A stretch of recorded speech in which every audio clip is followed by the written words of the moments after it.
रोहिणी में औरतुनि जी डिलीवरी जी सहूलियतुनि जे लाइ ADC2 मैडम बुशरा मंसूर शमसी पारां रोहिणी में मैटर्निटी होम जो 24 कलाक सर्विस शुरू थियण जो इफ़्तिताह करे मैटर्निटी होम में औरतुनि जी डिलीवरी ऐं ॿियनि सहूलियतुनि बाबति मैटर्निटी होम जे ward, operation theatre, medical store ऐं सफ़ाई सुथराई जे हवाले सां सेंटर जो दौरो कयो। मैटर्निटी होम सेंटर में सफ़ाई सुथराई ऐं स्टाफ जी यक़ीनी हाज़िरी ते ख़ुशीअ जो इज़हार कयो ऐं मैटर्निटी होम में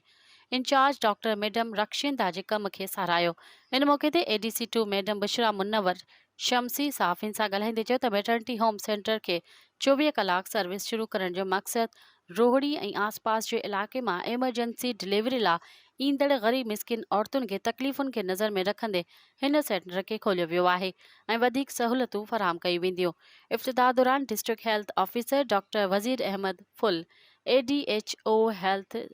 सखर डॉक्टर जावेद अख्तर शेख प्रोग्राम खे अरेंज करण डिस्पेंसर रिज़वान अहमद भुट्टो ऐं ॿियो स्टाफ गॾु हुआ। मज़ीद ख़बरनि ऐं तफ़सीलात लाइ विज़िट कयो असांजी वेबसाइट www.awamiNewsHD.com ऐं ॾिसंदा रहो अवामी न्यूज़ HD।